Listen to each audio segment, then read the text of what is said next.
to another episode of MJ's Progress Not Perfection. Today's guest is Ashlee.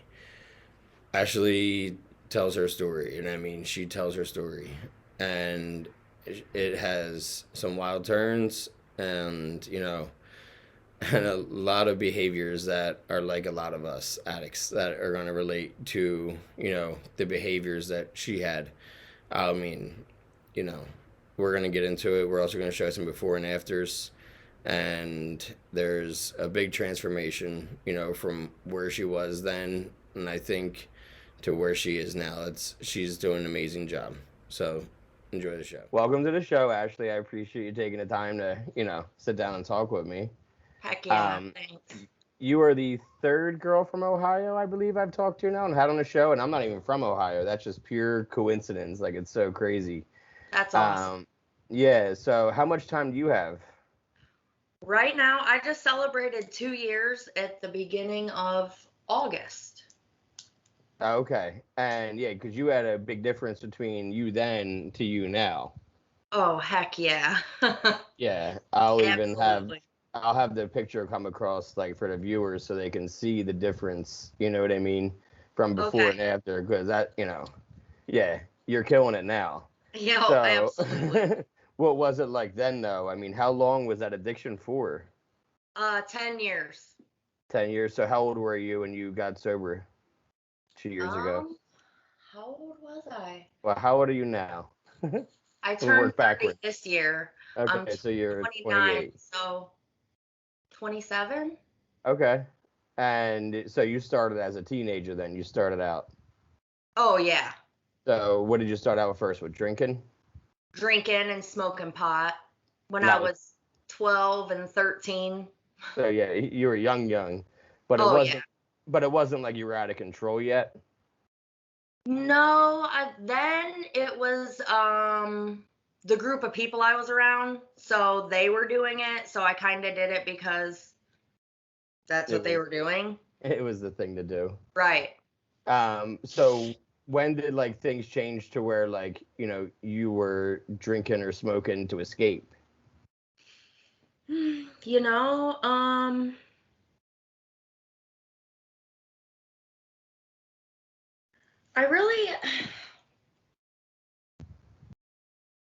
don't think I really noticed it until I started experimenting with opiates, because I noticed that that's when I got the relief from my anxiety.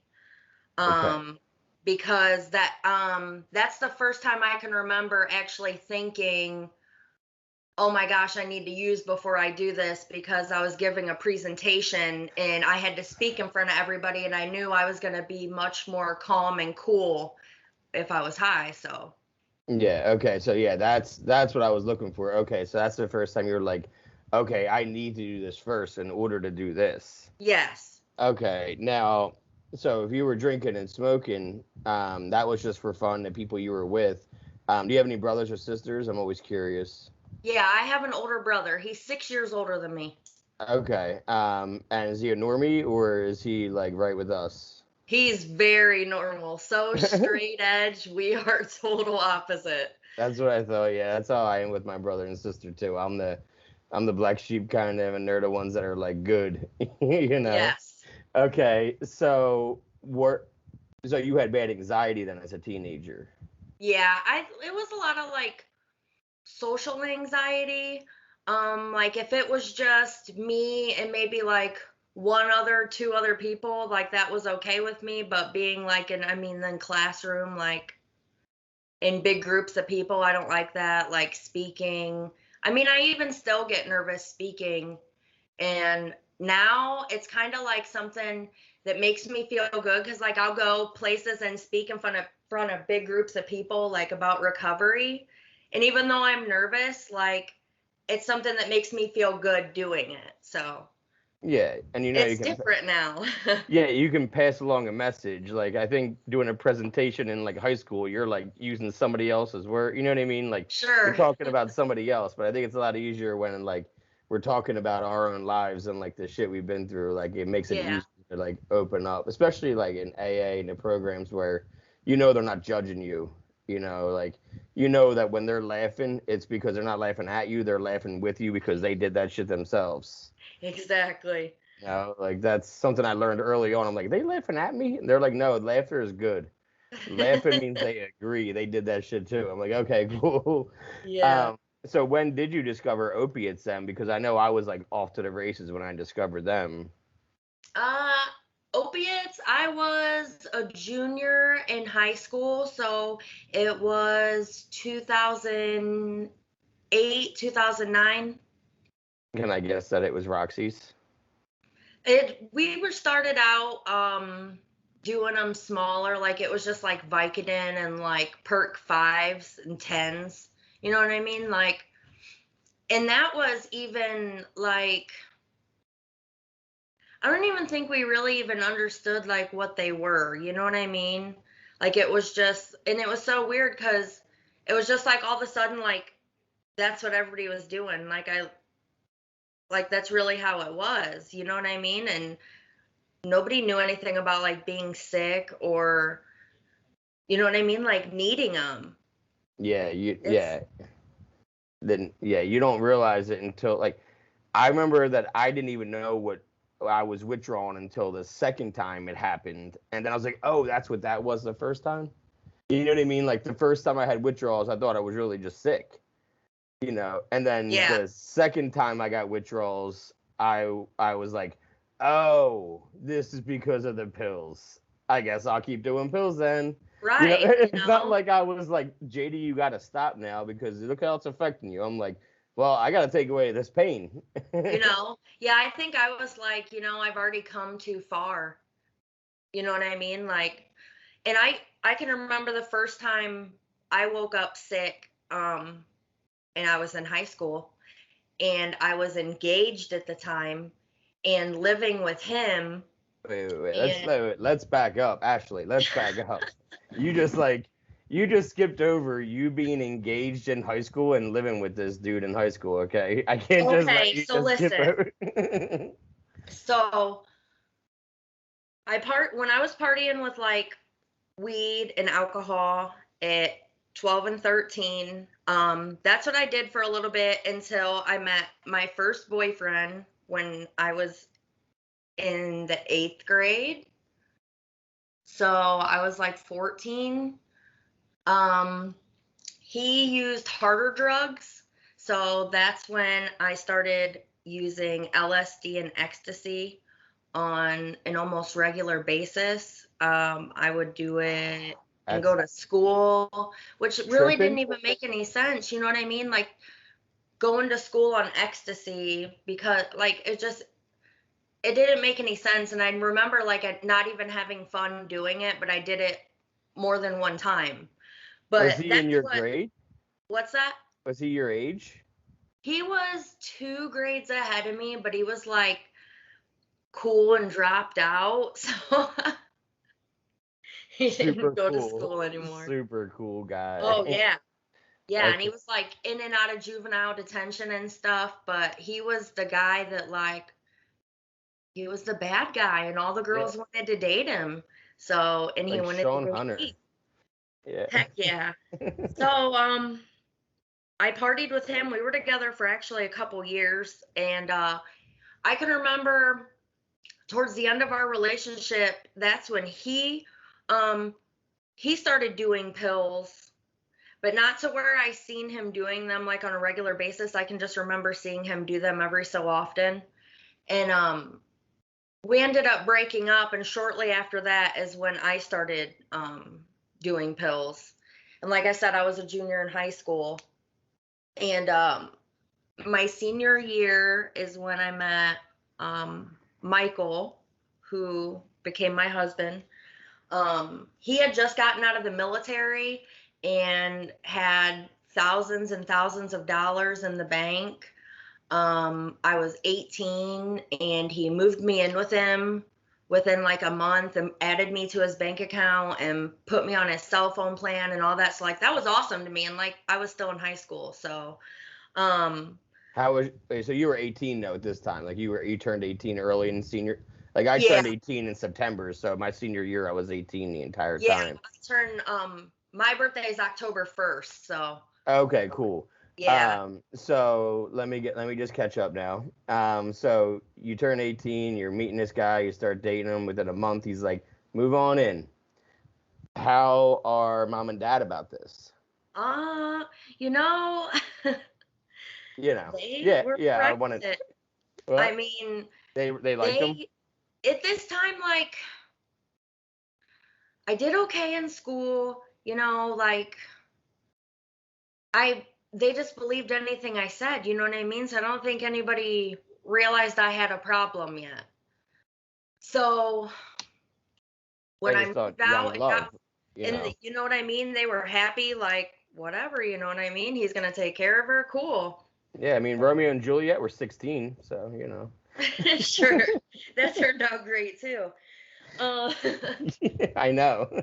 so when I get with him and he's got all this money, he had just started experimenting with pills.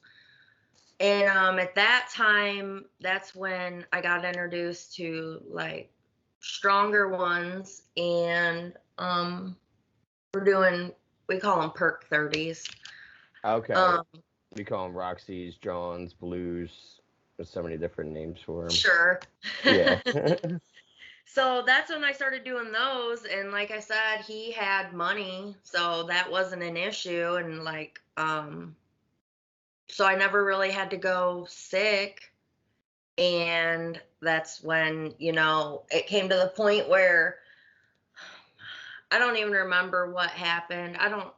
There's no way we were broke. I probably just couldn't find anything and we were sick or something. I don't know. I just remember when we woke up sick and I was like, I really feel like I have the flu. And he was talking like he thought like he had the flu, and like he had a friend who was a nurse who also was a user as well. So he ended up calling him and he was like, you're withdrawing. I was like, no way. I don't withdraw.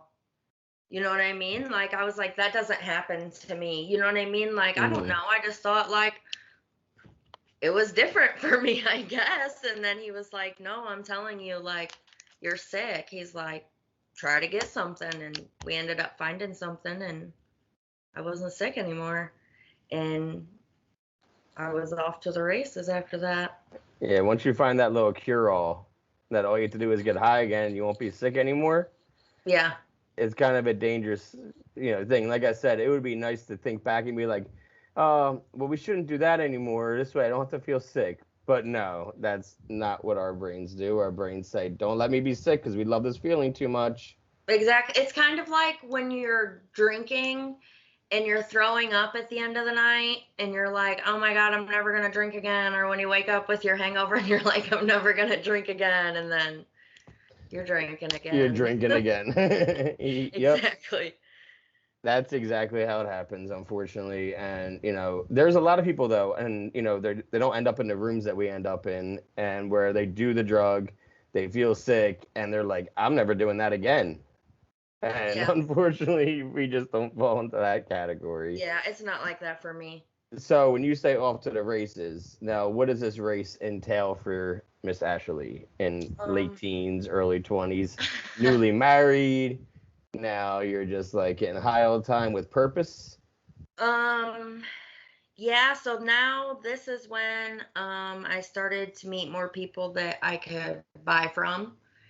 And I met somebody with a really good connect.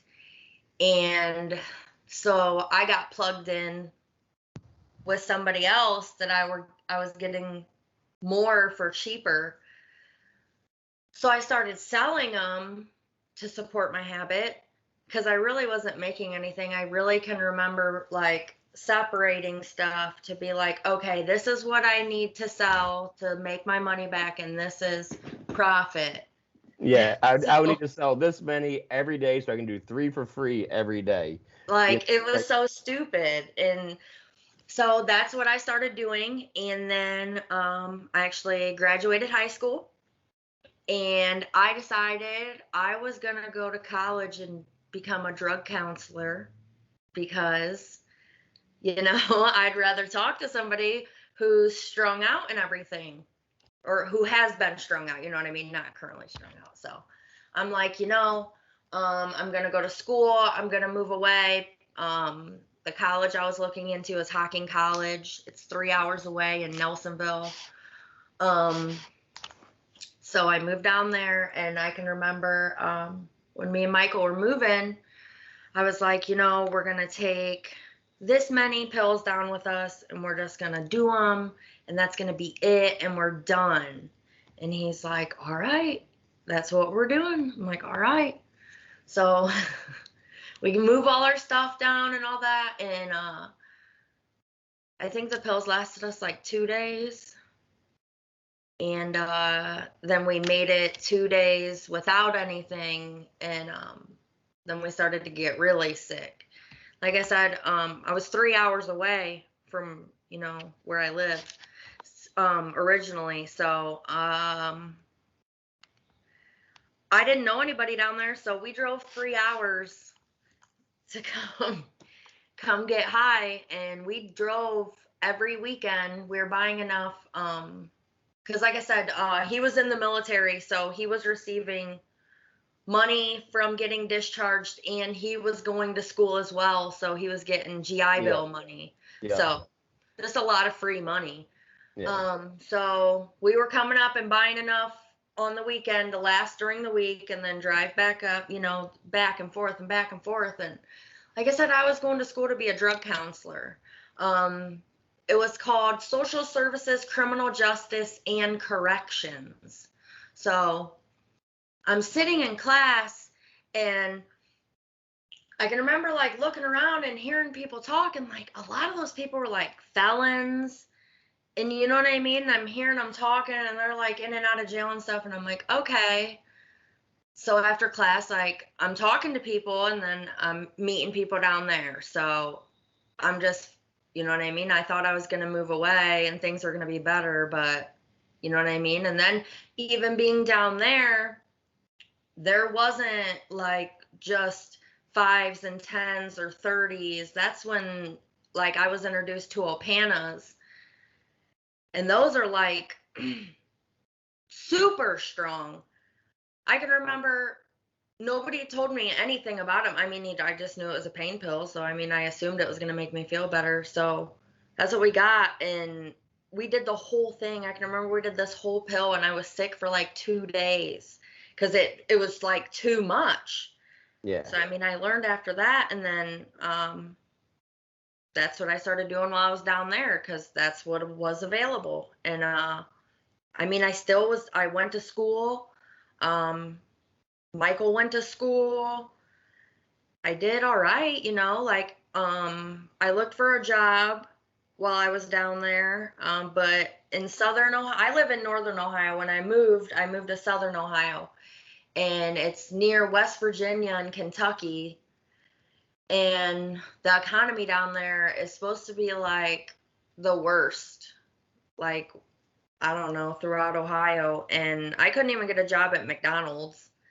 And after a while, I mean, we were doing drugs, so we were buying drugs and not paying the bills. And it got to the point where like the bills, they were going to come repo the car, and like rent was getting behind. And so I had to drop out of school. I mean, at least I can say I had to drop out of college because of that, and like not because of my grades. I didn't fail out, so Yeah. I didn't complete school, but and then I moved back to School's not going anywhere though. School doesn't go Yeah. anywhere. And what were you really learning as you were getting high as shit anyway? Right. Maybe you're a good test taker and you can fool them, pull down a C average or Yeah. B average, but what are you really taking from it anyway? School's not Right. going anywhere. That's the one thing that's never going anywhere. That's what I always tell everybody. It's going to be there. They want our money. It's Right. not going anywhere. Yeah, now I'm like $12,000 in debt for an almost 2-year degree. I don't, you know what I mean? I didn't get it. It could be worse. It could be worse. It So could be worse. you go back home now. You leave school and you go back home, right? Yep. Okay, now what's going on? And Michael come with you? Yep. Okay. So I'm living at my parents' house with him. We move in with my parents.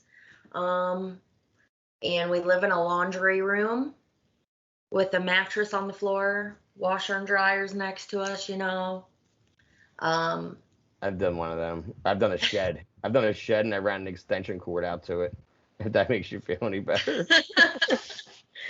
so we do that. We find jobs up here, and none of them really lasted long, in and out, being sick, calling in, leaving early, whatever the reasoning is, and then let me think a minute.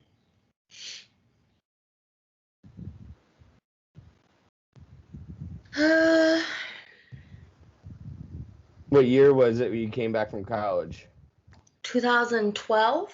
2012. Okay. That's what I was trying to think. You do any doctor shopping back then?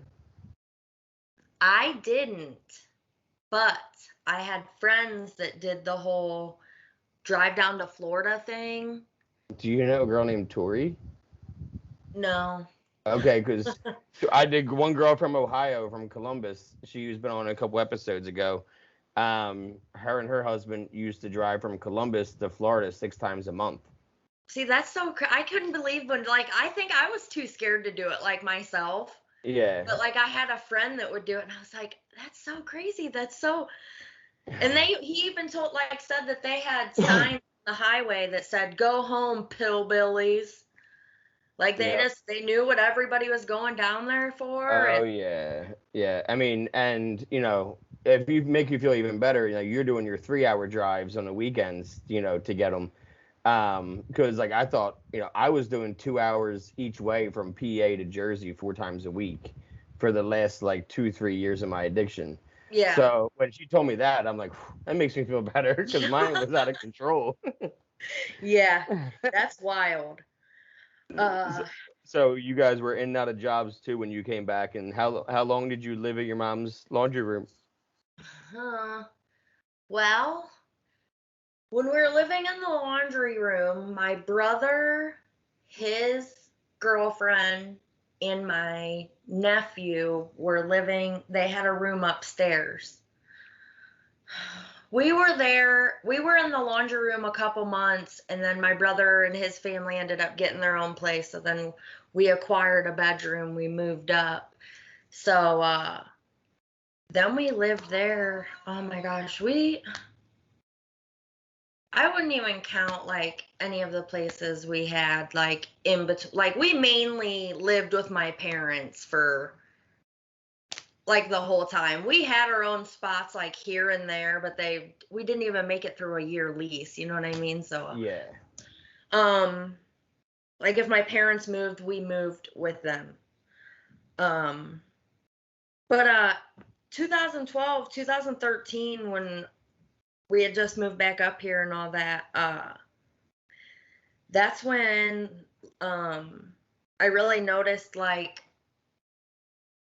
it really being a problem, because like I said, being in and out of jobs, and Michael wasn't in school anymore, so he wasn't receiving the GI Bill payment, and that's $900 a month that was like gone.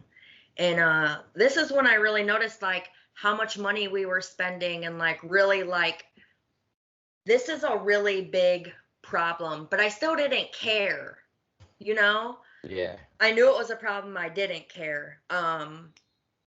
This is when my family started to know that they thought I was just like dabbling with painkillers.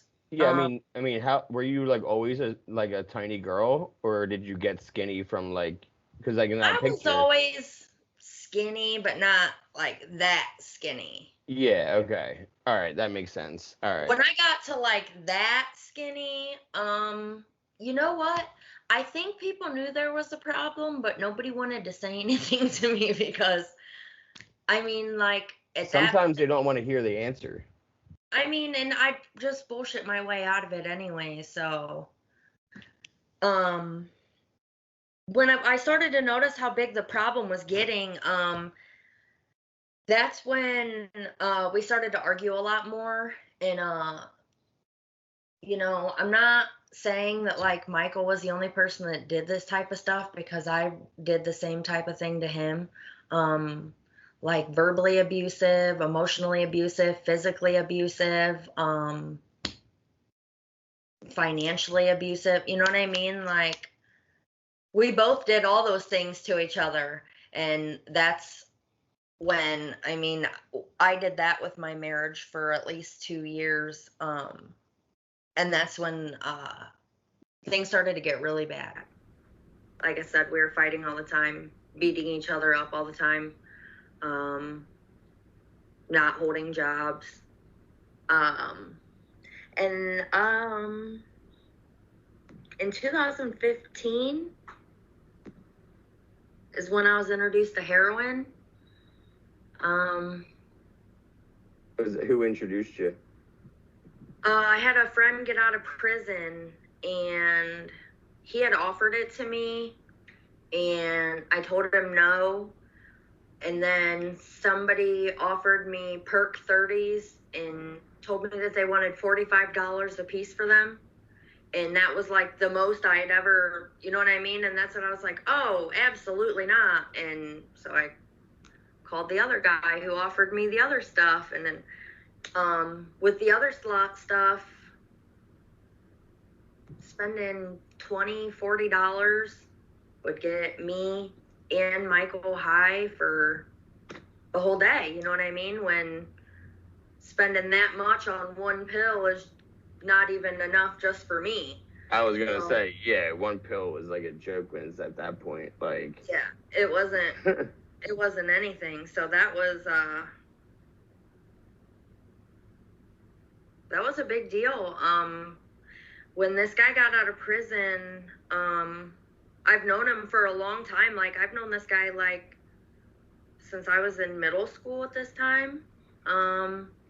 So he'd known me for almost, you know what I mean, a couple years of my life. And he would let me get fronts all throughout the week, all week long, front me all week long, to where my debt was like $400. And then sometimes I would pay him back at the end of the week, and sometimes I wouldn't.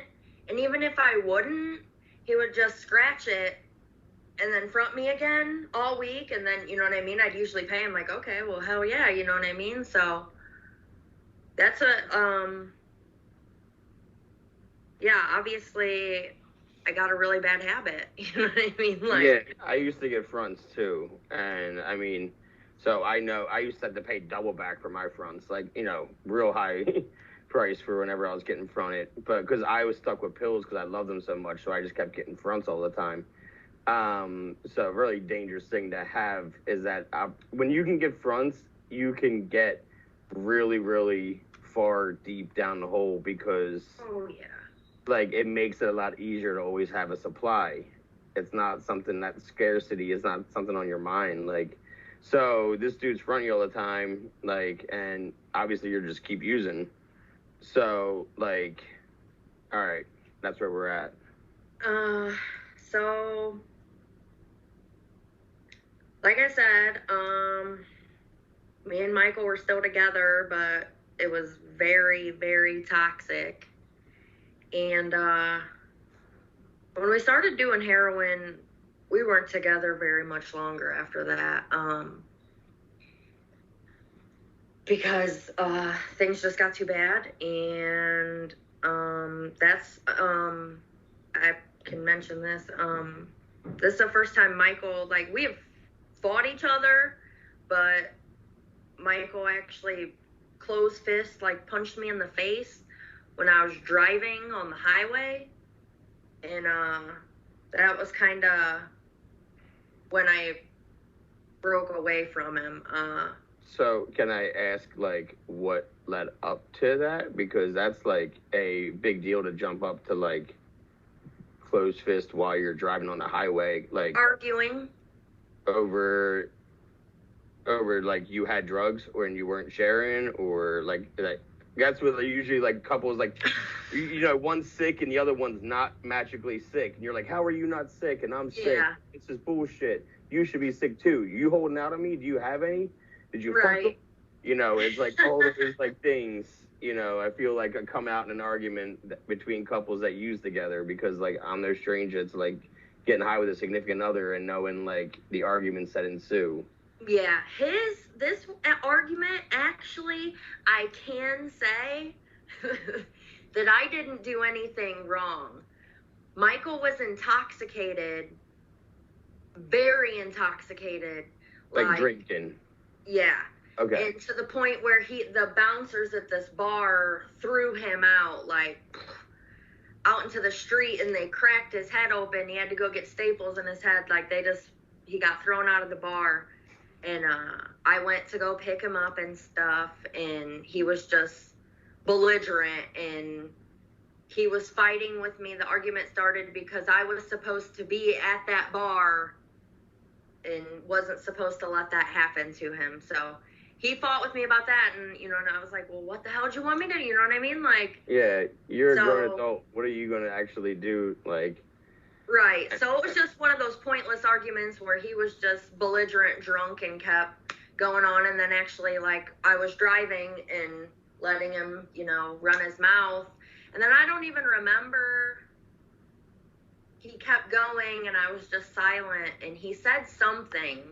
And I finally turned my head, and I said something back. I don't remember what it was, but after that, I looked back forward, and that's when he hit me. And my head hit, like, the seatbelt thing, and I just turned and looked back at him, and I said, did you just punch me? And he goes, yeah, I did, you dumb bitch. And I was like, oh, okay. Like, no way. And I tried to call 911, and he, like, stopped me from calling 911, and I was like, you know, that's a felony, like, from preventing me from calling for help. Like, we're on the side of the highway, like, arguing like this. And so then... Middle of the day, I just need a time of day reference of how much, like, attention... No, it would have been better. Funnier if it was the middle of the day, but it was like 2 o'clock in the morning. Okay. So, but you're more noticeable to cars going by. I mean, you know, if in the middle of the day, you're just like, somebody could be taking a piss out of the car, you know, on a road trip. But at night, you know, you're arguing like that, like, a cop is going to stop. A cop is going to stop if he sees a car on the side of the road and two people on the side of it. Okay. So, is that what happened? The cops finally just... Nope. So he wouldn't let me call 911 for help, but he let me call my mom. So I continued driving, and I'm telling my mom, like, what's going on, and she's like, I'm calling the cops, and I'm like, no, like, when I get to Tiffin, I'm just going to the police department. I told him, I'm going to the police department, I don't care, I'm dropping you off there. So, like I said, when he got thrown out of the bar, they busted his head open. Well, we get back to Tiffin, and I'm like, I'm just tired. He punched me in the face, dude. I had a rockin' headache. I was like, you know, I just want to go to bed. I was like, but you're sleeping in the car. And I made him sleep in the car. And I went upstairs, and I went to bed. And the next morning, I woke up, and he was knocking on my bedroom door, telling me, Ashley, it's so hot out in the car. I was like, you can sleep on the floor. So I let him sleep on the floor while I seen his head, how bad his head was bleeding. I ended up having to take him to the hospital, and he had to get like 6 staples in his head because his head, he had a hole in it. And after that, like, we got back from the hospital. I didn't even have to say anything to him. He just started packing his shit, and he left and went to his mom's house. And after that, like, we were together, and you know what I mean? Like, I was sleeping with other people. I'm sure he was sleeping with other people, you know what I mean? Like, it was just like, I think it was just really hard for both of us to just let go totally, you know what I mean? Cause Yeah, you would still talk, but like not like you used to. right. And then finally, I met somebody who was on Suboxone, and so I decided I was gonna get off dope and get on Suboxone. Wasn't really messing with Michael, you know what I mean? I was like, I'm gonna get clean, whatever. Didn't know shit about Suboxone, like about like the withdrawals and shit, you know what I mean, from it. So I know what you mean. This girl, she's like, you know, she's prescribed whatever amount a day and doesn't do her full amount. So, you know, I'll buy off the street, you know what I mean, from her. Yep. So I start doing subs, and I'm doing okay, you know, like I would buy one of the 8 milligram strips, and I'd cut it up into like probably like 4 or 5 pieces, and it would, you know, do a piece like every day. And you know, I thought I was doing okay, and I did that for like a month maybe. And then I was like, you know, I'm done with the Suboxone. That's it. So I back up just a sec. I have a job. I got a job. I have a job, and it's at this hotel, and I clean hotel rooms, just housekeeping, you know. And so when I got the job there, I was using, and I told the boss that, you know, I was in recovery and blah blah blah, because I wouldn't go to work high. You know what I mean? I'd have just a little bit to get right in the morning, not be high, just be right, go to work, get my stuff done, and then get high. So as far as they knew, I didn't do drugs.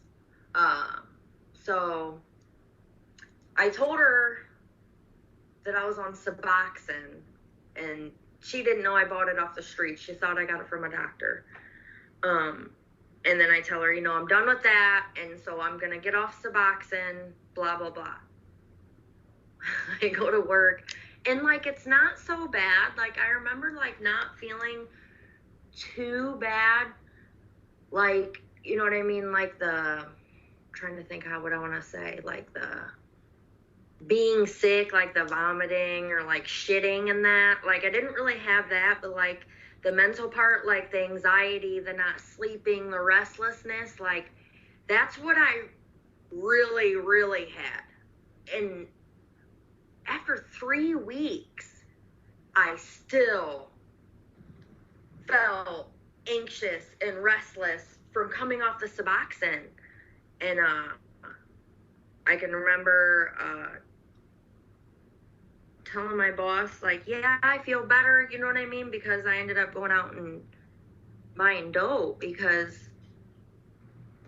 I didn't want to feel like that anymore. After 3 weeks being restless and not sleeping, and at this time I didn't have health insurance, so I couldn't go to a doctor and, like, you know what I mean, get any type of sleeping medication or anything, and anything over the counter really wasn't going to work unless I overdosed on it. Yeah, subs make it way worse. I mean, like, you know, I understand people need to go on it for a while, and I understand that's what they want to do, and yeah, it's better than doing pills, and it's better than doing dope. Absolutely. And, I just think they overprescribe it. You know, yeah. I've seen people prescribed it, and they get like 3 subs a day. I'm like, I'd be sick. That's free. You know, why do you have that many subs? Why do you need even 2? Why do you need even 1? You need maybe a quarter of one. Like, I was like you, where like I would break them into small pieces to try to make them last, because it would give me relief. But like when I went to rehab, I was refusing that shit. I was like, no, I'm not. You're not giving me that. I'll take the gabapentin because I get restless legs, so I'll take the GABA. And within 3 weeks of that, I weaned myself down to only taking it at night. And then within 2 weeks, I only took it if I felt restless. You know, so, but like, I did not want to have any more medications. It was already like enough. That's why I'm here. Like, stop. I don't want to take Suboxone. There was a girl at my rehab for Suboxone because of the year before she was there for heroin and had to go back to get off the subs that they gave her. Yeah. So it's, ridiculous. I heard a lot of the Suboxone doctors are like ex-pill mill doctors. They Yep, like just and convert. they're Yep. cash doctors. Yep. Yeah, I All actually, right. my sponsor is actually a Suboxone prescriber, and she takes Medicaid, and I like the way she does it because, I mean, obviously she doesn't accept cash as payment, you know what I mean? And she does it the way you should do it. Like, okay, this is the plan. Like, we have a plan. This is how long we're going to do it. We're going to start to taper you. You know what I mean? Like, you're not going to be on it for an extended period of time. Yeah, exactly. That's how it needs to be, because there's so many people that you find, like, I just saw somebody like post about like, oh yeah, this is ridiculous. My sub doctor is like is closing down, and they only gave me 2 months worth of a script and told me to go find somebody new. What, this is illegal. I'm like, what? Like 2 months worth of subs? Like, it's been 5 years you've been on them. Maybe think about just like tapering with those 2 months and just like not making it a lifetime medicine. Because the quality of life is much better without them. I understand that people need them to get off, like, with the cravings and whatever, but, like, quality of life with nothing and, like, not tied to a medication all day long. Like, I got my blood pressure, yeah, I get it. But, like, those kind of medications, it's been amazing. So you went back to heroin, obviously, because you realized, why would I be on Suboxone? Well, like, at least with heroin, I get the high. Yep. Yeah. And, I can sleep. I'm not anxious. Back to the anxiety. Yeah. But when I started getting high again, like I said, I was trying to be real discreet about it. So I wasn't, and I didn't have a tolerance anymore. So doing just little bits, I was okay. But that didn't last very long. It got to the point where, like I said, I was working at the hotel. I'd get a paycheck on Friday, and it would be gone. I mean, Friday, as soon as I got it, the whole paycheck gone. I have nothing to show for it. Can I ask, was it repaying fronts? Like, I would get paid on Tuesdays, and every Tuesday my check would basically be gone. I would go to the bank, cash it, and then I would go to another bank that was my dealer's, and I would just deposit the cash straight into his account because I would owe him money. I would basically just owe him a check. Like, towards the end, that's how it was. That's how bad it was for the last few months of my addiction, was like, I would just owe thousands of dollars every week. Like, and actually when I went to rehab, I called my dealer before I went out to say, hey man, like, I know I owe you $1,800, but like, I got to go to rehab or I'm going to kill myself. And he was like, well, if I ever hear from you again, you owe me the money. If I don't hear from you, you don't owe me the money. Okay. I said, deal. Yeah. So I got lucky with that, but, all right. So go on now. You're like doing it. You're like, basically you're trying to moderate your addiction is what it sounds like. I'm moderating it. Yeah. You're trying. That's what I said. Trying.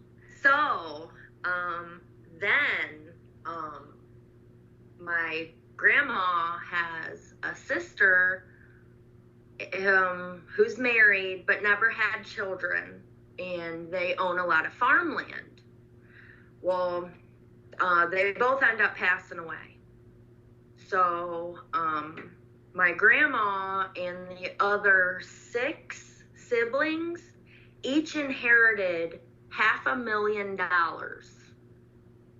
So, my grandma, being a grandma who loves her only granddaughter, who's also the baby, believes everything that comes out of this baby's mouth, goes out and buys her a car, which I did need a car. Okay, cool. Buys me a car. After that, I need money for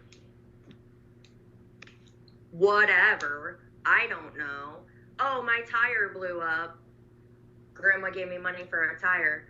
I probably bought a tire 5 different times and never even needed to buy. You know what I mean? Like, And, how much were these tires? $800. Like, these are the special kind of tires I need. These are the like 200, 250, you know.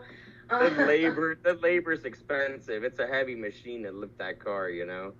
So I get people start to hear that, you know, I have access to all this money, and so I get introduced to the plug, and where I'm getting stuff for way cheaper, you know what I mean? So I'm buying more, but it's even better too.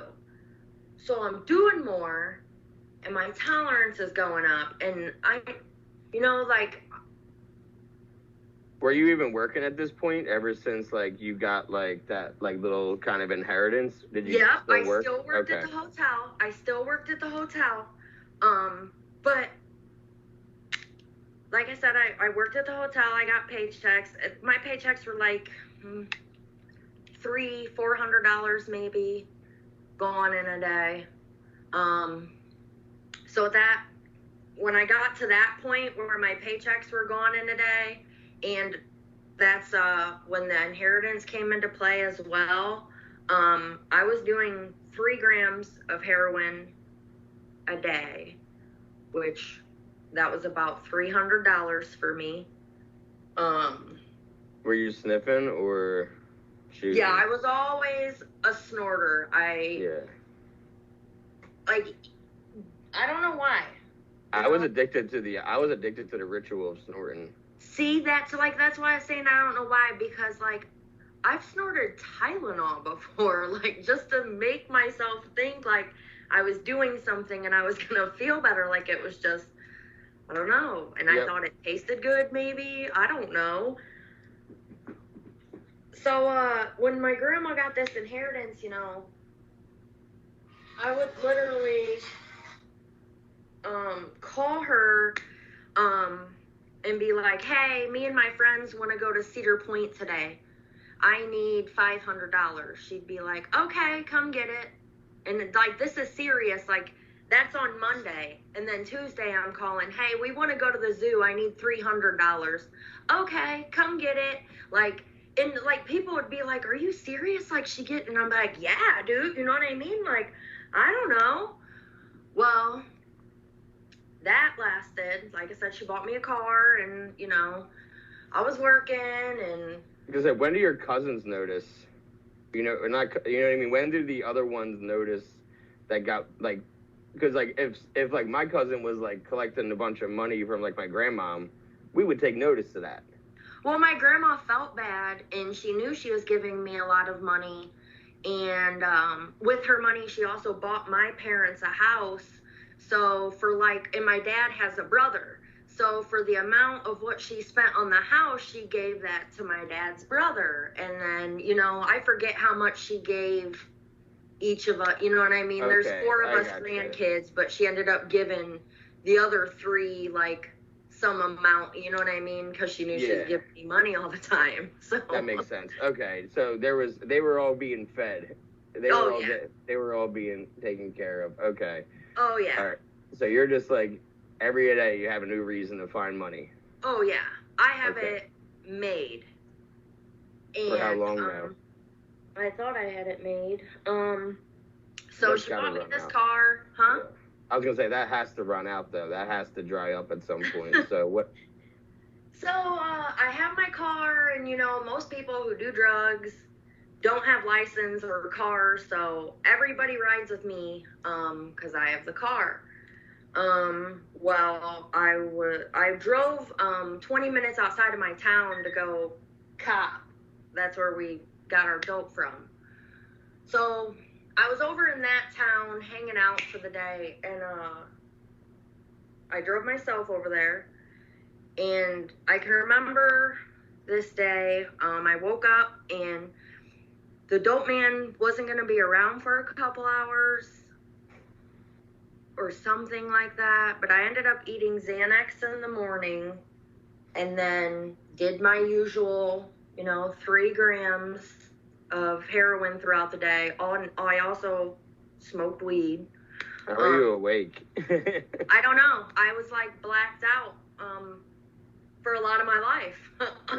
Okay. So I can remember doing all that, and then, like I said, I'm 20 minutes away in this other town, and it's like 2 o'clock in the morning, and I'm at my friend's house, and we're smoking, and I can remember nodding out on the counter, and he's like, I'm not going to let you drive home, Ashlee. Give me your keys. I'm like, no, fuck that. I'm a grown-up. I'm going to drive myself home. So I fucking get in my car, and I'm driving, and I don't remember any of this.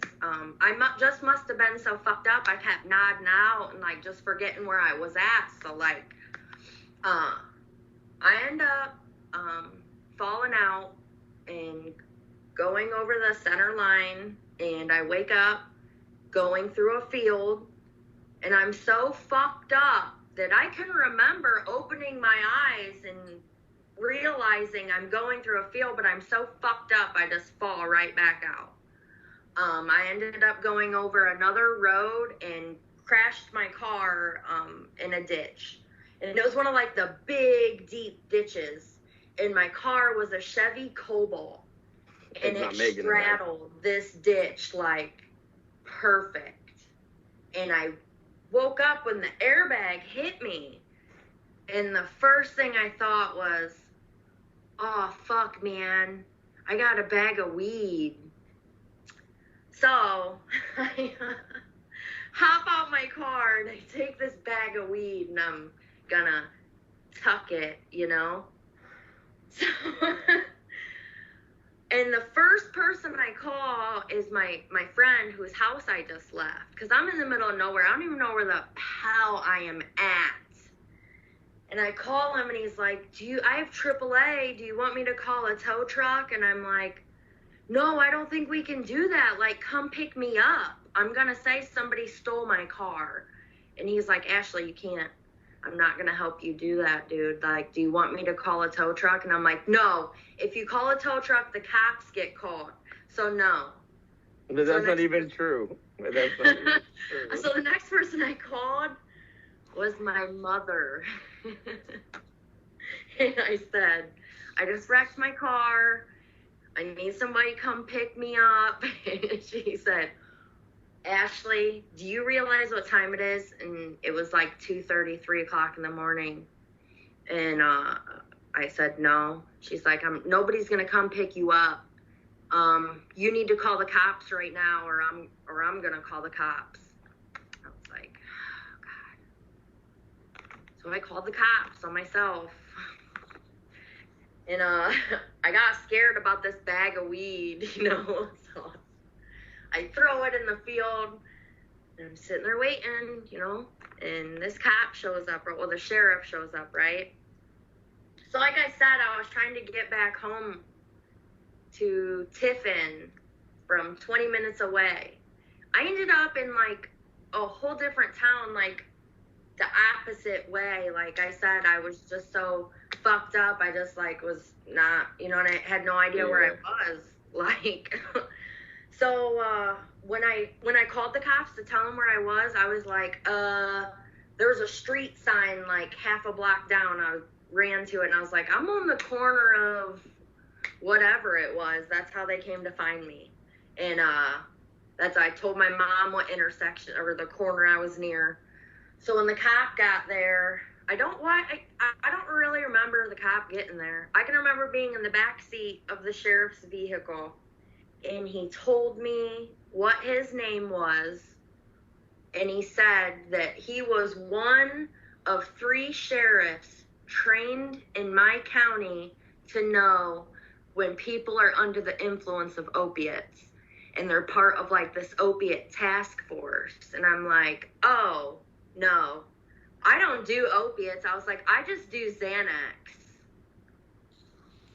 And I'm so sloppy in the back seat of this sheriff car. My dad and my brother ended up driving out there, you know, to make sure I'm okay, see what's going on. And when I'm telling the sheriff this, he's like, listen, you don't look like this just on Xanax. He said, I'm going to need a blood sample from you And I said, the fuck you do? And he said, well, if you don't give it to me, I'm going to take you to jail and I'm going to hold you and I'm going to get a warrant for your blood. And that's when I seen my dad. My dad was like, I think you better just do it, Ashlee. And so I don't ever remember giving permission or anything, but I woke up. Next thing I remember, I'm in the back of an ambulance and they're taking my blood. And the sheriff's talking to me. And I can remember this. He said, by the time when you go to court, I am not going to have your blood sample back. So you better hope you can pass a drug test that day and you just plead guilty. And I was like, okay. So I go to court. Well, before court, okay, I'm going to pass a drug test, right? Everybody's like, they're not going to drug test you. They're not going to drug test you. And I'm like, you know what? You're right. They're not going to drug test me at court for an OVI, crashing my car. So I started getting high. I didn't get high for like 2 days. So I'm getting high all the way up to court.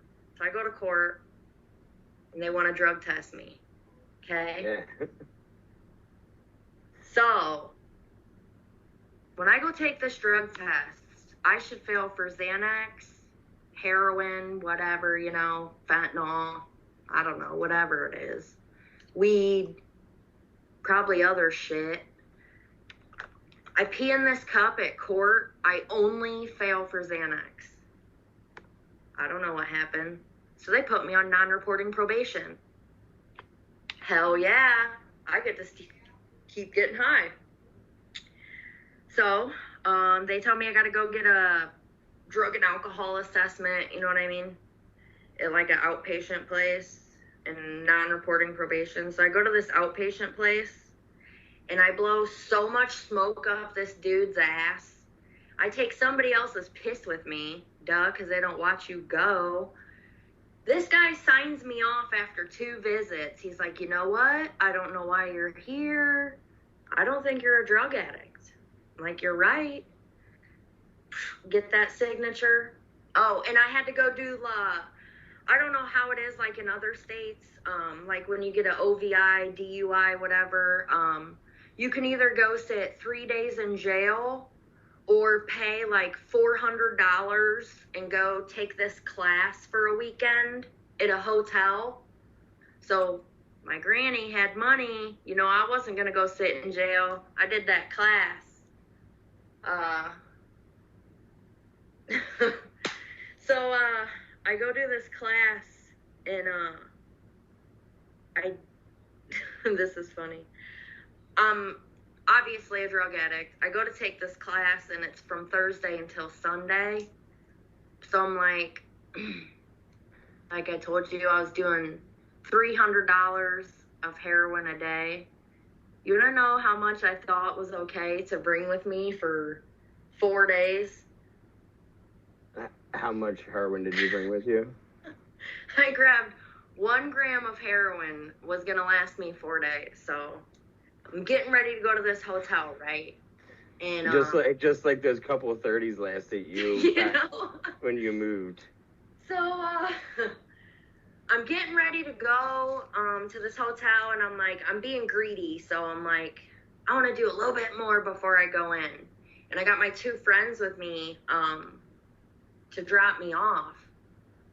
I pull out my piece of paper because I just keep it in one folded up piece of paper, right? So I'm sitting in the car and I open it up and somebody opens up the car door and it blowed away in the wind.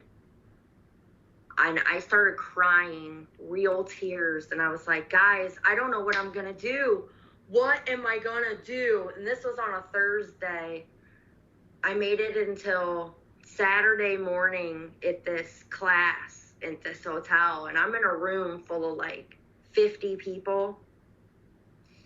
I get so sick in this class that I'm literally laying on the floor in the fetal position in the front row of all these people, trying to tell them that I'm sick like this because I'm dehydrated. I wasn't going to be like, guys, I'm dope sick. you know? Well, you know, a lot of them are in that class because they've been dope sick before, too.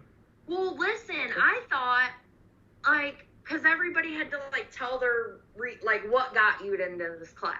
Yeah. Unless I'm the only one that was honest, I am the only person out of all those people that said they got an OVI for drugs. Everybody else was alcohol. Okay. All right. I'll give you that then. Yeah, it's true. So I tell them, you know, I'm sick, I gotta leave, I got to go. They're like, well, they actually hooked me up because usually they're like, you know, you gotta repay the full amount if you want to come back and take this class. And they're like, we'll just, if you reschedule, you know, we'll just charge you, like, I forget what it was, like $60 or something for your meals for the weekend. I'm like, cool, whatever.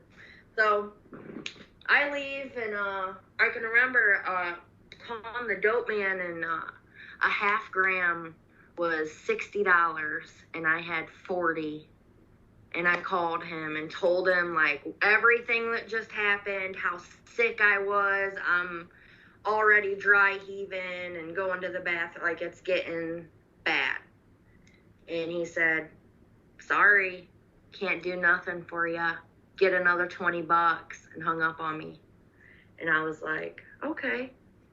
So I got my ride on the way to come get me, right?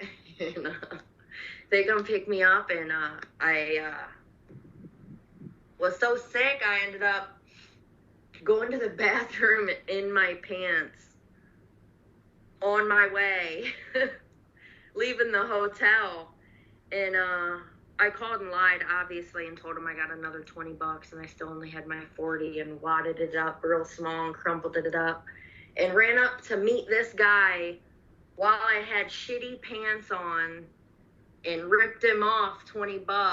And yeah. 2 weeks after that is when I went back and redid the class, and I went totally prepared that time. What does that mean, totally prepared? Took more than enough with me. I knew it was going to be more than enough. I wasn't dumb and had my stuff in the car where it was going to blow away. Yeah. So I did that class, did the assessment, and like I said, I was on non-reporting probation. After all that gets completed, they're supposed to, like, send it to your probation officer or whatever, I don't know. And so I'm not hearing anything from these probation officers. And so then I call them, and I'm like, hey, did you get this paper and blah blah blah, you know? And they're like, no, I didn't. And they're like, and I was like, well, I have a copy at my house. And they're like, can you bring it to us? I'm like, well, you know, I'm on my way to work right now. And they're like, well, it'll just be real quick. It'll only take 10 minutes. And I'm like, okay. So I go up there with this fucking piece of paper and shit. And she turns around and looks at me and was like, I hope you got to pee. And I was like, I mean, I really didn't have to pee. Like, I literally just told you I was on my way to work. But I mean, hell no, I wasn't trying to pee for you. So she said, okay, what time do you got to be to work? I said, 8:30. She said, what time do you get off? And I said, 4. And she said, okay, you be here at 8 a.m. tomorrow. And I was like, oh, shit.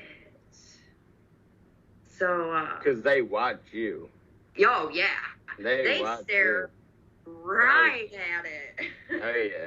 Front row. So, this is when things were getting real good, you know?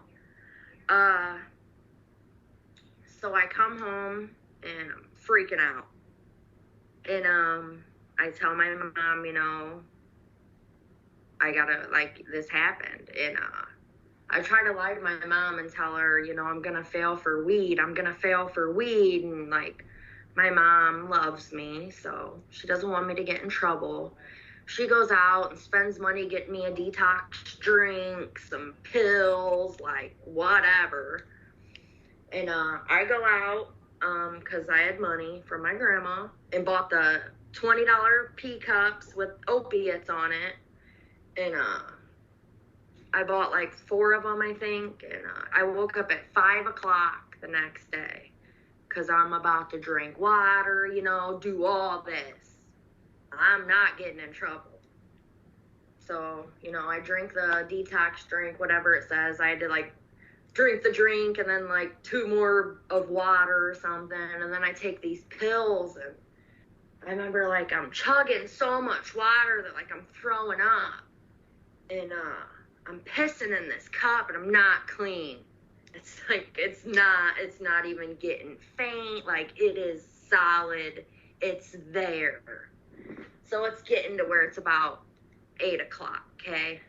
And I'm like thinking, you know, I can either not go and get a warrant no matter what, or go fucking see what the fuck happens, dude.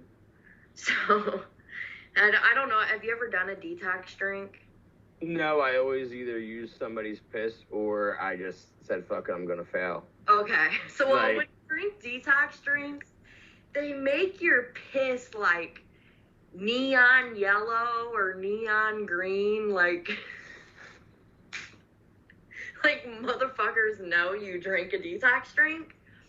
So I go there and I piss in this cup for this lady. It's all weird colored. And she just turns around and looks at me. And I was just like, I'm dirty for heroin, right? And she was like, yep. She's like, how often do you use? And I said, well, how many heroin addicts do you know that don't use daily? She was like, okay. She's like, well, I'm going to give you 2 options. I can send you to the jail to detox, or I can let you go home and detox. I said, I'm going to go home and detox. She said, is your detox going to be bad? Because if it's going to be bad, I'm definitely recommending jail. Oh, I knew my detox was going to be bad, but I wasn't about to go detox in jail. So I was like, oh no, I'll be fine. I'll be fine. I never, ever had totally, you know what I mean, like gone through it. Like I said, like before, I'd make it a couple days, or then and you were using subs. Yeah. Right. So I come home, you know, and first night, that night, I can remember it was a Thursday that happened. I got high that day. I got high Friday. And Friday, the next day, I had to go see the judge, too. They had to go see the judge. So they could, you know what I mean, put it on record, like, hey, this is what's happening, you know what I mean? She's going to go home and detox, blah, blah, blah. So I got high that Friday, and I got high Saturday. And Sunday, I was like, I'm done, that's it. I went cold turkey. And the first day wasn't so bad. The next day, I had a friend stay with me. And my friend ended up getting up and leaving in the middle of the night because that's when I started to get like really restless. And I remember I took like 8 baths that night, and my mom ended up yelling at me for taking so many baths. And so the next day, I ended up eating a bunch of Seroquel and just slept for like 2 days. And after that, when I woke up, I was really, really, really sick. Vomiting, diarrhea, everything, all of that. And I was sick at home like that, like really sick with the vomiting and stuff for like 4 days. And it got so bad to where like I was dry heaving or just throwing up the stomach bile. And my mom actually was like, I'm going to take you to the ER. You've been sick, you know what I mean, for days. Like, this can't be good. It actually got to the point where my muscles were shutting down. I can remember I was trying to walk into the living room and like my legs just like locked up, like literally. I tried to sign paperwork for my POs and my hands like were stuck. Like, that's when you were down. Was, you know what I mean? When you were down like 100 pounds? Yeah. Okay. So when my mom took me to the ER, I was like, they're not going to do nothing. I'm a junkie. They're going to like give me fluids, send me home, wasting time. I got to the ER and I was admitted because how I said, my muscles were shutting down. My potassium was at a deathly low rate from vomiting and being dehydrated.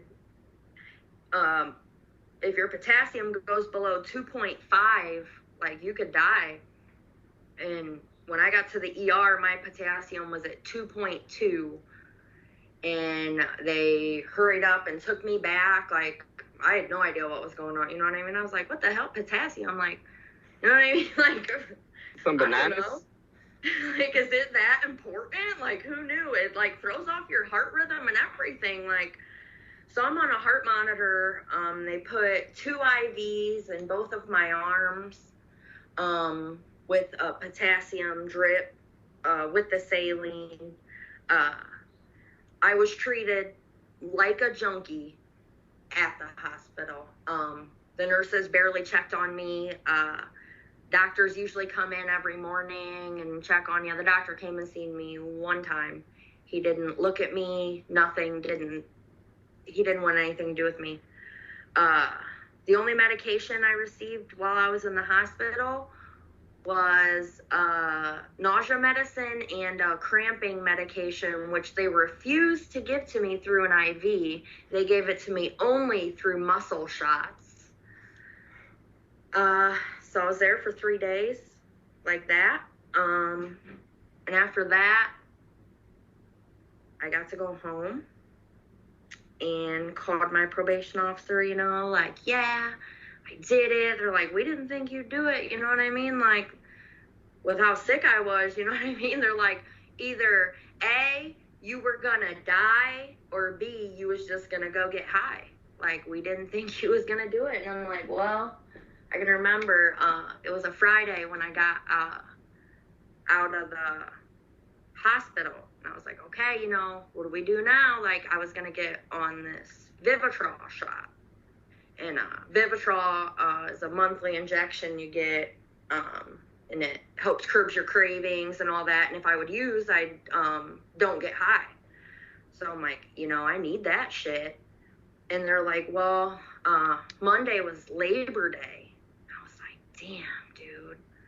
So you got to come see us Tuesday, and you can't just get the shot right away. And I'm like, dude, what?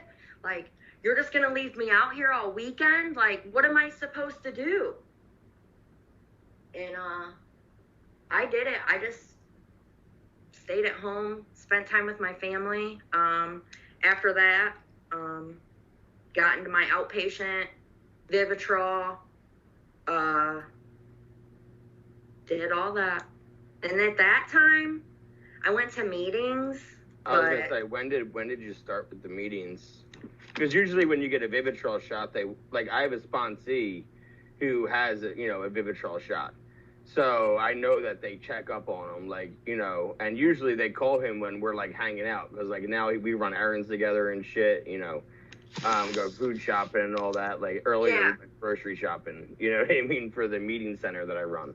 Yeah. So, like, I know he gets phone calls from them, and he's like, oh, yeah, I'm with my sponsor now, So, is that how it was for you, too? Not the first time around, no. They never asked for proof of meetings. At that time, they just needed to know I was doing, like, the IOP and aftercare and getting the shot, because my shot was at the counseling center place. So meetings weren't required through them. I kind of just went to them because I thought that was just what made me look good at the time. You know what I mean? Like, yeah, well, I go to meetings too. You know what I mean? I sat in the back. I didn't engage in any conversation. I was watching the clock the whole time. I was you know what I mean? Yeah, so I did all right, you know what I mean? But I think, I can't really tell you, besides Vivitrol, what kept me sober that time. Because I lasted for 15 months on Vivitrol. You know what I mean? And I stopped getting Vivitrol and relapsed quickly. But what was the relapse like? Was it that, were you with somebody? Or did you get a phone call from someone that said, "Hey, I have stuff"? You know what? You know, with all the good choices I like to make, I was dating somebody who was an active user. So, you know, I watched, he got high all the time, you know what I mean? And I was fine, but I was on Vivitrol. And I got off Vivitrol. And, you know, I wasn't even with him when we were dating, but I wasn't, like, physically with him when I relapsed. I actually went out and relapsed on Percocets.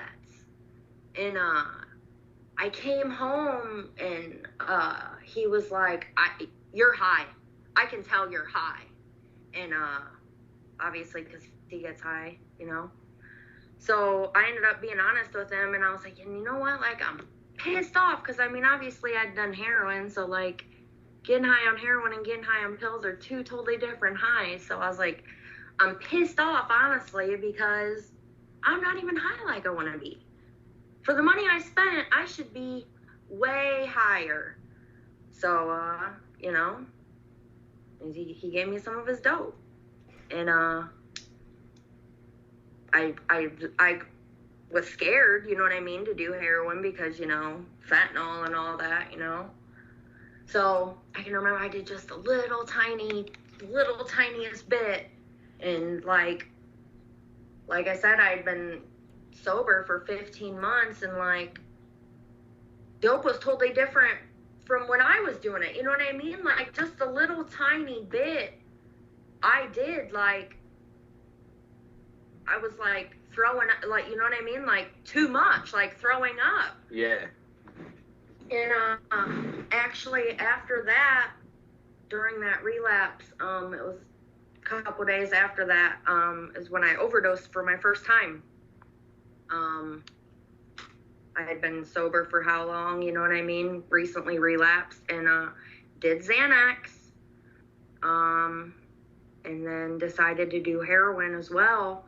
And I think I'm very lucky that the Narcan worked for me, because I think a big part of the overdose was the Xanax. Because I didn't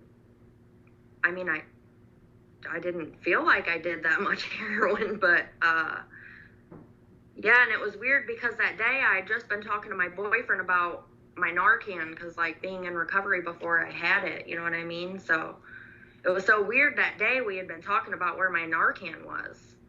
And I ended up, you know, I can remember watching TV and like nodding out. And like, that's what I always did, was nod out. But next thing I remember is I'm rolled over on my side and he's smacking my back, and I start throwing up in a trash can, like right when my eyes opened. And that's when he told me, like, "I just Narcaned you. You just overdosed." And I was like, "What? No, you didn't." He's like, "I did, Ashley." And he's like, "I'm glad you told me where it was, because like, you know what I mean?" And that didn't scare me, though. It scared me for like 2 days. And I got high for a couple more days, and then got caught by my probation officer. And thankfully got sent to treatment, inpatient treatment. Because like I said, I didn't do inpatient treatment before. This was my first time. Yeah, you caked the first time. Yeah. So I'm go to inpatient, and the place I went to was a 90-day program. You know, it really wasn't that good of a place at all. It was pretty much just a building that kept me off of the streets, away from drugs. We were lucky if we ever had group.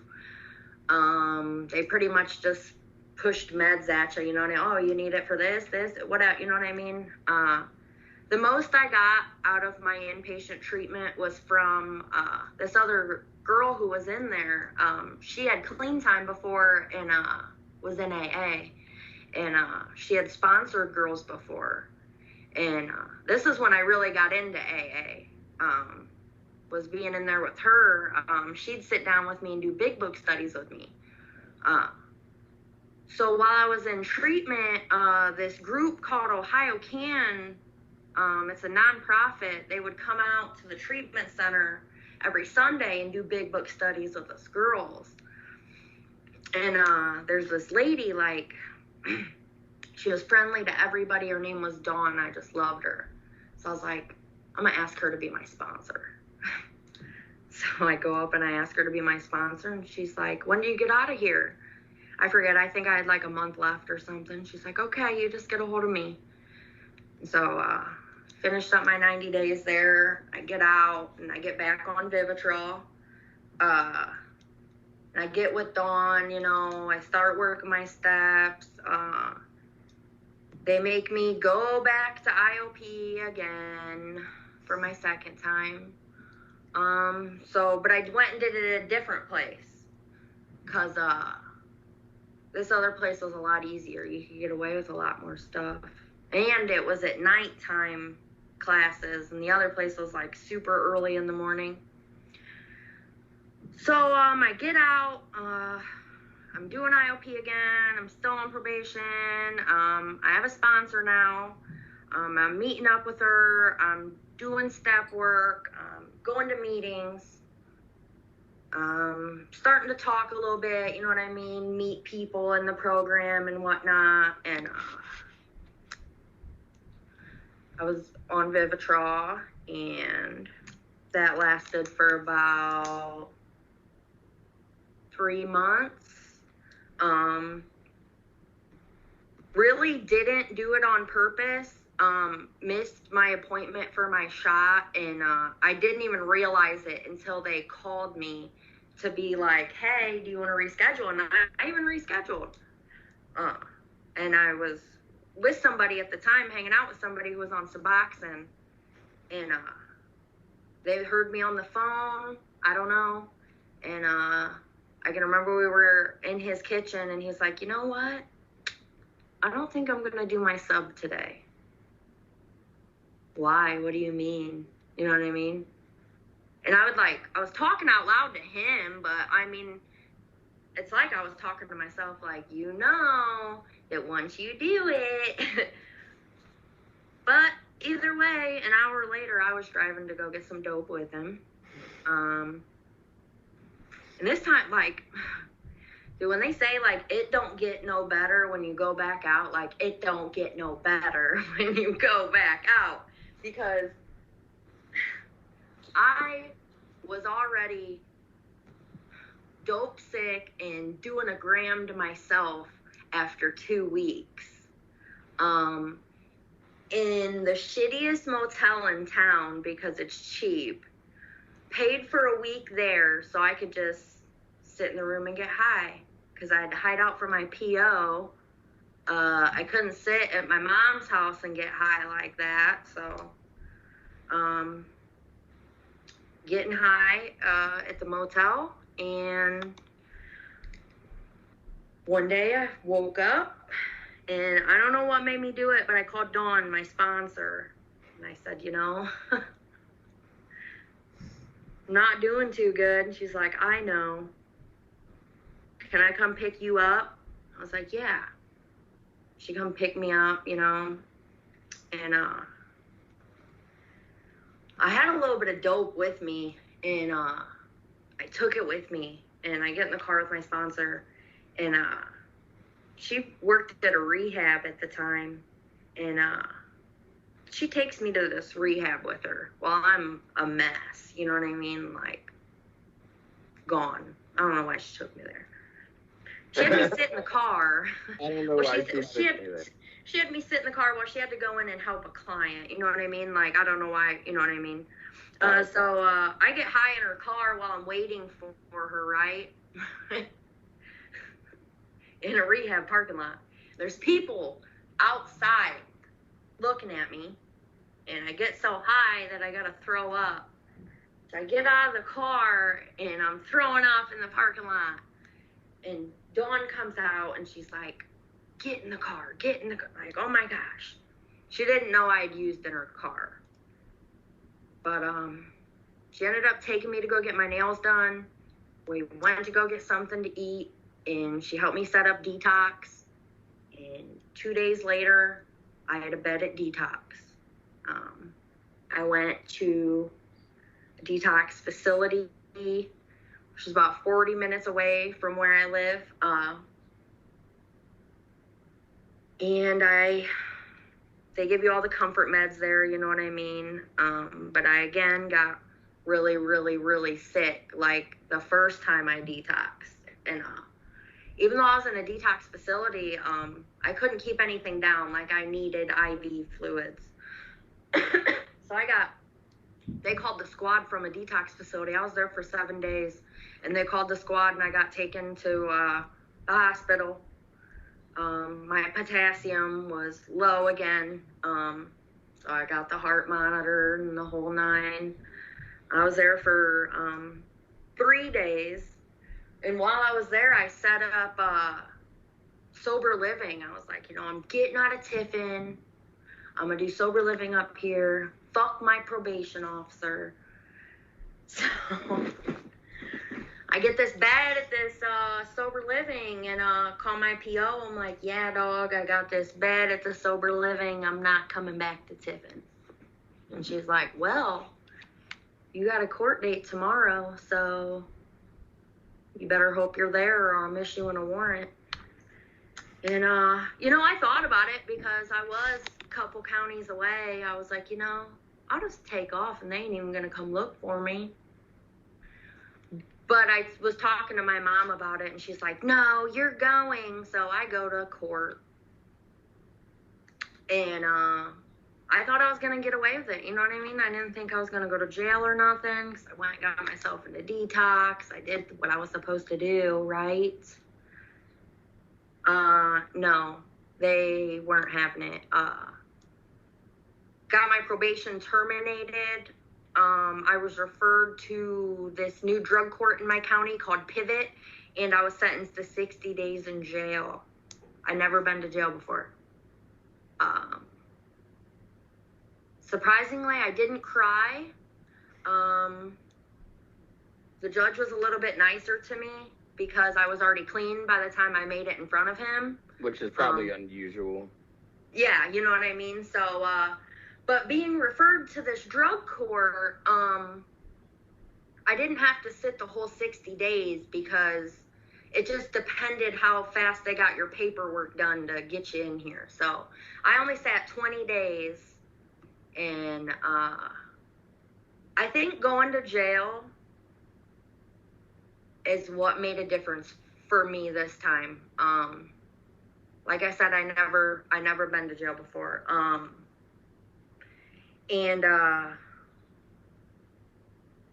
thankfully, my mom dropped off my medication to me so I could sleep while I was in there. My mom came to visit me while I was in there. That was really hard. Calling home while I was in there was really hard. I think I'd have my mom tell my sponsor, what had happened, because as far as she knew, I went to the sober living. I think I had my mom tell her, she had court, and then I went to jail and stuff. So anyways, I get put on the drug court, and I get out after 20 days. They make you get on Vivitrol, and to get on this drug court, you literally sign away, rights. I forget what they are, but they can tell you can't talk to this person or be around this person. They can put no contact orders.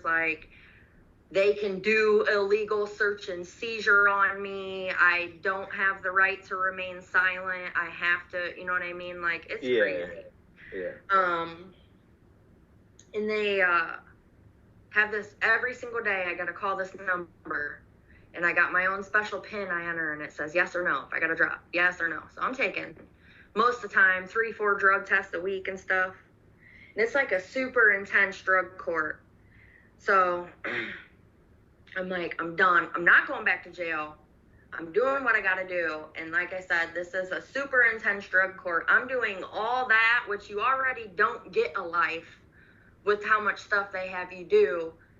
But I was also contacting my sponsor, going to meet, you know what I mean? Like doing that and actually being serious about it this time, like dead ass serious. And I buckled down and was doing everything and more than I needed to. And I breezed through this drug court. It's a 14-month program. A lot of people don't even finish it in the 14 months. It's a lot longer because, I mean, you do certain stuff, you get extensions, and you mess up, you get sent to rehab or whatever. Like, yeah. I did what I needed to do, and I completed it in 14 months. And in that 14 months while I was in drug court, I got a job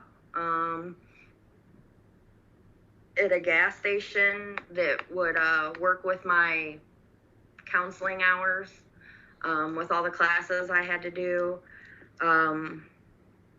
After that, I got a job at a treatment center, which was about 40 minutes from where I live. I got a job at a treatment center as a behavioral health tech, which was pretty much like a babysitter. Take the clients to meetings or whatever. I completed my steps with my sponsor while I was on drug court. I began sponsoring girls of my own. Like I said, my sponsor, I met her while I was in treatment, and she worked with a nonprofit called OhioCan. So I started doing work with OhioCan, which is a nonprofit which is in several counties in Ohio, which help people in recovery or help people find recovery.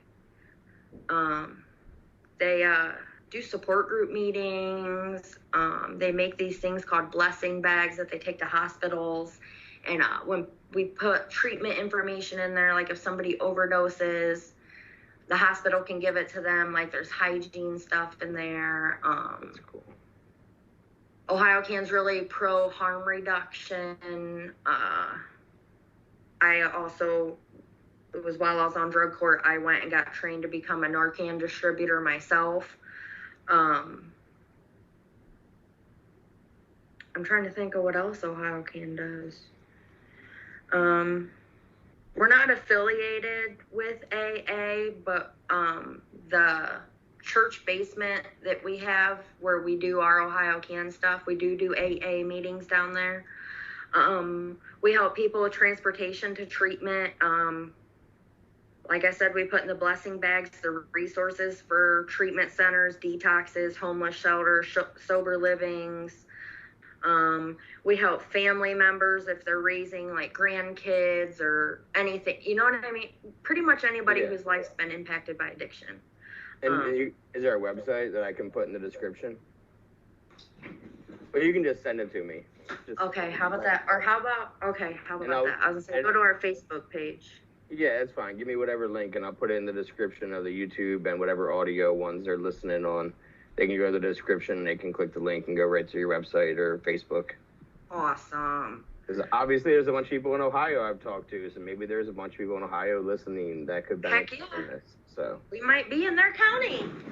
So you haven't done any. So you've been good then. You've been doing good, and this is like, you still the Vivitrol shot? Yeah. And in your next appointment, you're gonna be there. Absolutely, yeah. So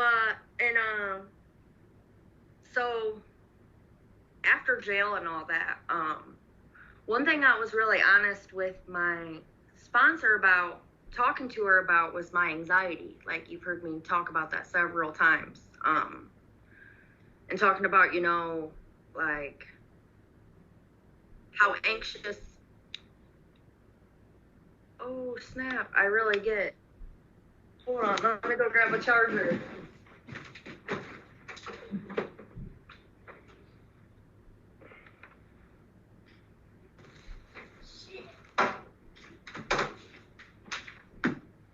Oh no.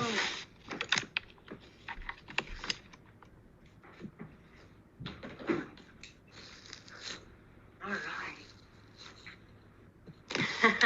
You good? Yes. I forget what I was saying.